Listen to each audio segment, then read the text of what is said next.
Reality walk through ఇప్పుడు చూద్దాం. Oil form గురించి ఆయిల్ ఫామ్ ప్రధానంగా ఈ పంట ఎప్పుడు భారతదేశానికి వచ్చిందని చూసినట్లయితే విదేశాల నుంచి ఆయిల్ ఫామ్ దిగుమతి తగ్గించే ఉద్దేశంతో స్వదేశీ ఆయిల్ ఫామ్ ఉత్పత్తి చేసే విధంగా ముందుకు వెళ్ళాలనే ఉద్దేశంతో 2003లో నేషనల్ ఆయిల్ ఫామ్ అని చెప్పేసి ఒక పథకం ద్వారా విదేశాల నుంచి ఆయిల్ ఫామ్ మొక్కలను దిగుమతి చేయడంతో పాటు ఇది బంగారు పంట అని చెప్పేసి రైతులకు ప్రత్యేకంగా ఉచిత మొక్కల పంపిణీ, అదేవిధంగా ఎకరాకు 60,000 సబ్సిడీ కూడా ఆ రోజు కేంద్ర ప్రభుత్వం ఇచ్చిన పరిస్థితి. అయితే ఆ పరిస్థితులు ఇప్పుడు పూర్తిగా తారుమారయ్యాయనే చెప్పుకోవచ్చు. ఎందుకంటే వాతావరణ పరిస్థితులు ప్రధానంగా దీనికి ఒకటైతే మరొకటి ఫ్యాక్టరీ సిండికేట్లు. మొత్తంగా 2003లో ప్రారంభమైన ఈ పామ్ ఆయిల్ సాగు దాదాపు ఇప్పుడు ఆంధ్రప్రదేశ్లో 4 లక్షల ఎకరాలకు పైగానే విస్తరించింది. ఆంధ్రప్రదేశ్ వ్యాప్తంగా కూడా చూసినట్టయితే ప్రధానంగా ఏలూరు జిల్లాలో ఈ పంట సాగుబడి ఎక్కువ అని చెప్పవచ్చు. ఏదైతే వరి, చెరుకు, మొక్కజొన్న పంటలకు ప్రత్యామ్నాయంగా రైతు ఈ పామ్ ఆయిల్ సాగును ఎంచుకొని ఈ పామ్ ఆయిల్ సాగుకి దిశగా ముందుకు వెళ్ళిన పరిస్థితి. అయితే దీంట్లో కష్ట నష్టాలు చాలా ఉన్నాయని చెప్పుకోవచ్చు. ప్రధానంగా మనం చూడొచ్చు, ఒక ఆయిల్ ఫామ్ తోటలోనే ఉన్నాం మనం. ఈ ఆయిల్ ఫామ్ సాగు చేయాలంటే మొక్క నాటిన నుంచి, అంటే ఒకసారి మొక్క నాటితే దాదాపు ఈ ఆయిల్ ఫామ్ చెట్టు 10 అడుగులు ఎదిగే వరకు కూడా దీని నుంచి రూపాయి ఆదాయం కూడా రైతుకు రాని పరిస్థితి. అంటే దాదాపు ఒకసారి రైతు పామ్ ఆయిల్ సాగు మొదలుపెట్టిన తర్వాత, మొక్క వేసిన తర్వాత, అంటే సపోజ్ ఒక ఎకరానికి పామ్ ఆయిల్ సాగు చేస్తే ఆ ఎకరం నుంచి 4 ఏళ్ల పాటు ఎటువంటి ఆదాయం రైతుకి ఉండదు. అంటే ఈ 4 ఏళ్ల పాటు కూడా ఆ మొక్కను బ్రతికించడానికి, దాని కూలీ నిమిత్తం కావచ్చు, ప్రతినిత్యం నీరు, అంటే ప్రధానంగా పామ్ ఆయిల్ సాగుకు సంబంధించి ప్రతిరోజు కూడా నీరు అందించాల్సిన పరిస్థితి ఉంటుంది.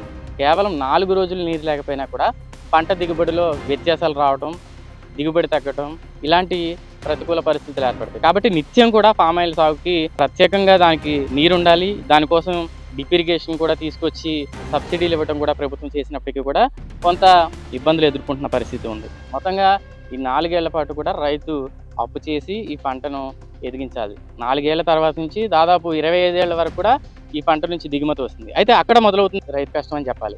ఎందుకంటే దిగుబడి మొదలైన తర్వాత ఇటు తెల్ల పురుగు ఆశించిన తర్వాత ఆ మొక్క పాడైతే మళ్ళీ తిరిగి ఆ మొక్క ఎదిగి ఆ మొక్క క్రాప్ ఇవ్వడానికి మరో 4 ఏళ్ళు పడుతున్న పరిస్థితి. ఇలా చూసుకున్నట్లయితే పామ్ ఆయిల్ సాగు చాలా క్లిష్టమనే చెప్పొచ్చు. మరోవైపు చూసుకున్నట్టయితే 10 అడుగులు ఎదిగిన ఈ మొక్క నుంచి దిగుబడి స్టార్ట్ అవుతుంది, మనం చూడొచ్చు. అయితే దీంట్లో మరో క్లిష్టమైన పరిస్థితి ఏంటంటే, దీని ఫ్రూట్ ఏదైతే ఉందో ఫ్రూట్ని కట్ చేయడం ఒక ఎత్తు అయితే, ఆ కట్ చేసిన ఫ్రూట్ మనం చూపించే ప్రయత్నం చేస్తాం. దాదాపు 20 నుంచి 60 కేజీల వరకు కూడా ఈ పామ్ ఆయిల్ గెల బరువు ఉంటుంది. అంటే ఒక గెల కట్ చేయడానికి చాలా కూలీలు కూడా దొరకని పరిస్థితి. ప్రత్యేకంగా ఈ కూలీలకు కూడా డిమాండ్ ఉన్న పరిస్థితి. అంటే ఒక పామ్ ఆయిల్ కోతకి ఎవరు పడితే వాళ్ళు కోయలేని పరిస్థితి. అంటే దాదాపు 20 నుంచి 60-70 కేజీలు ఉన్న గెలను నరికి ఇక్కడ నుంచి మనం విజువల్స్ చూపించే ప్రయత్నం చేద్దాం. ఇటువంటి క్లిష్ట వాతావరణ పరిస్థితుల్లో అలా ట్రాక్టర్ల ద్వారా ఆ గెలలను ఆ కాటా వరకు తీసుకెళ్తారు. ఆ కాటా నుంచి పామ్ ఆయిల్ ఫ్యాక్టరీకి వెళ్ళాలి. ఇక్కడ మరొక ఇబ్బంది ఉంది. ఇక్కడ గెల నరికిన తర్వాత ఒక్కొక్క గెల పండుతుంది, ఒక్కొక్కటి పొరపాటున పచ్చి గెల పడుతుంది.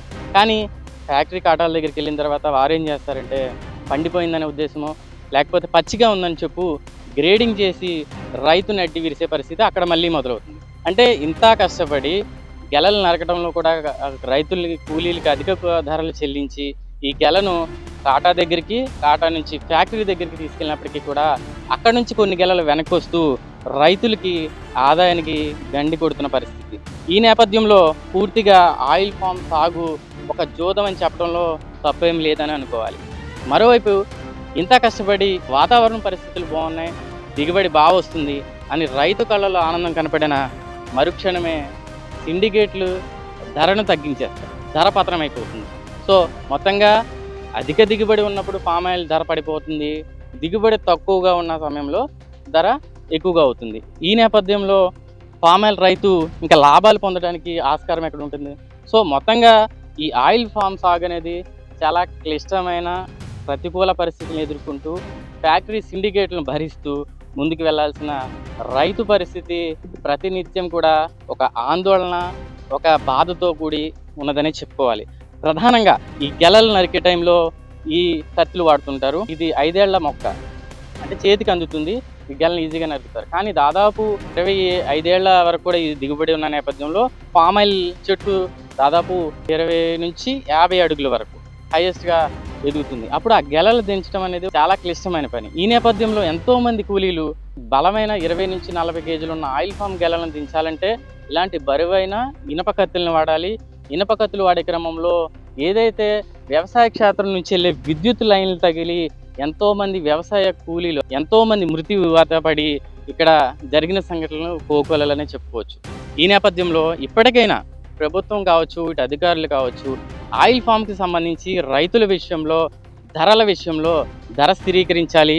అదేవిధంగా సకాలంలో కటింగ్ ఆర్డర్లు ఇచ్చి రైతుల దగ్గర నుంచి క్రాప్ తీసుకోవడం, అదేవిధంగా సిండికేట్లను బద్దలు కొడితే తప్ప పామాయిల్ రైతు ముఖంలో ఆనందం కనిపించిన పరిస్థితి.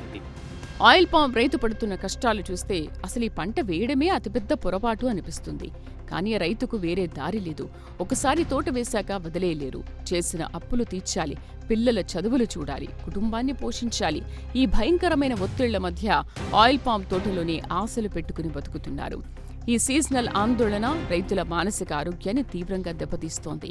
ఆకాశంలో మబ్బులు పడితే చాలు వారి గుండెల్లో దడ మొదలవుతుంది. రాత్రిళ్లు నిద్రపట్టదు, సరిగ్గా భోజనం చెయ్యరు. కుటుంబ సభ్యులతో కూడా మాట్లాడలేని మానసిక క్షోభను అనుభవిస్తున్నారు.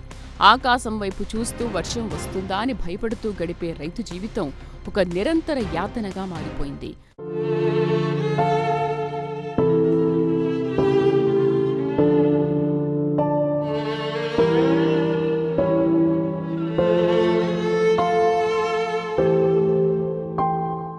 అప్పుల ఊబిలో కూరుకుపోయిన రైతులు ఆ అప్పులు తీర్చలేక, వడ్డీలు కట్టలేక తీవ్ర మనోవేదనకు గురవుతున్నారు. ప్రస్తుతం ధరలు బాగున్నందున వచ్చే కొద్దిపాటి లాభం గతంలో వచ్చిన నష్టాలకు పెరిగిన వడ్డీలకు సరిపోవడం లేదు. బ్యాంకులు రుణాలు ఇవ్వకపోవడంతో ప్రైవేటు వడ్డీ వ్యాపారుల వద్ద అధిక వడ్డీలకు అప్పులు తెస్తున్నారు. పంట చేతికి రాగానే ఆ డబ్బులన్నీ వడ్డీలకే సరిపోతున్నాయి. అసలు అలాగే ఉండిపోతోంది. ఈ విష వలయంలో చిక్కుకున్న ఎంతో మంది రైతులు తమ పిల్లలను ఉన్నత చదువులు చదివించలేక, కనీస అవసరాలు తీర్చుకోలేక కుమిలిపోతున్నారు. పచ్చని తోటల మధ్య తిరిగే ఆ రైతుల కళ్లల్లో భవిష్యత్తు పట్ల అంతులేని అంధకారం మాత్రమే కనిపిస్తోంది.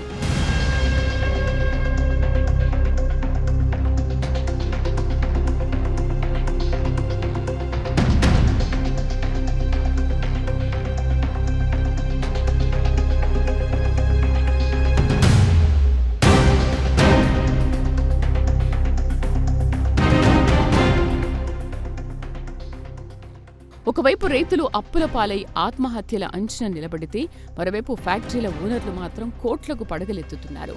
రైతుల శ్రమను దోచుకుని తూకాల్లో మోసాలు చేసి కటింగ్ ఆర్డర్లతో ఆడుకుని వారు తమ సామ్రాజ్యాలను విస్తరించుకుంటున్నారు. రైతు పండించిన పంటకు ధర నిర్ణయించే హక్కు రైతుకు లేకుండా పోయింది. ఫ్యాక్టరీ గేటు బయట నిలబడి వారు ఎంతిస్తే అంతకు తలవంచుకుని తీసుకోవాల్సిన దౌర్భాగ్య స్థితి దాపురించింది. ఈ అసమానతలు, ఈ దోపిడీ వ్యవస్థ ఇలాగే కొనసాగితే భవిష్యత్తులో వ్యవసాయం చేసే నాథుడే ఉండడని రైతు సంఘాలు హెచ్చరిస్తున్నాయి. ఈరోజు రైతాంగం అనేక ఇబ్బందులు పడతా ఉన్నారు. పామాయిల్ రైతులైతే అనేక రకాల ఇబ్బందులు పడతా ఉన్నారు.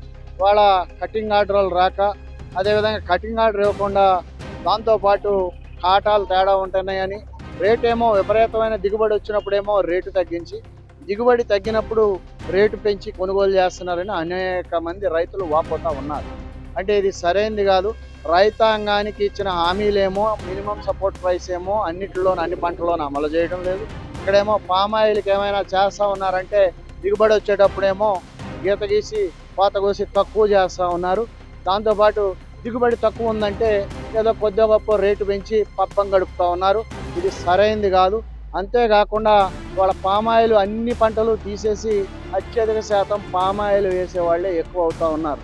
కానీ ఈ రకంగా ఉంటే పామాయిల్ రైతులు కూడా ఇబ్బంది పడతారు. ఇక్కడ చూస్తే పెదవేగి పామాయిల్ ఫ్యాక్టరీలో ధరని నిర్ణయించేటువంటి పరిస్థితి, ఆయిల్ కంటెంట్ అంత వస్తుందని చెక్ చేసే ఉంది. అదేమో తుప్పట్టిపోయిన పాత పామాయిల్ ఫ్యాక్టరీ.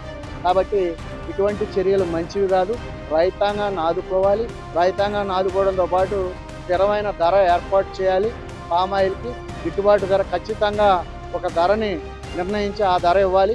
కాటాల్లో తేడాలు ఉంటా ఉన్నాయి. తీసుకెళ్లిన ఫ్రూట్ మంచిది కాదని చెప్పి కొంత ఫ్రూట్ని పక్కన పడేయడం, సగానికి కట్ అయిందని, పండలేదని, అదే రకంగా పక్కన పడేసిన గెలలు ఏమైనా బయట పడేస్తారంటే మళ్ళీ అవి కాటా వేసుకుని వెళ్ళి మీరు తీసుకుంటూ ఉంటారు వేరే రూపంగా. కాబట్టి పామాయిల్ రైతులను ఆదుకోవాలని చెప్పి ఈ ప్రభుత్వాన్ని డిమాండ్ చేస్తాను. ఈ రకమైన పద్ధతుల్లో పోతే కమ్యూనిస్ట్ పార్టీగా, రైతు సంఘాలుగా భవిష్యత్తులో ఈ ప్రభుత్వం పైన పెద్ద ఎత్తున ఉద్యమానికి శ్రీకారం చుడతామని మేము హెచ్చరిక జారీ చేస్తాం. అన్నం పెట్టే రైతన్నను అడుక్కునేలా చేస్తున్న ఈ వ్యవస్థ మారాల్సిన అవసరం ఎంతైనా ఉంది.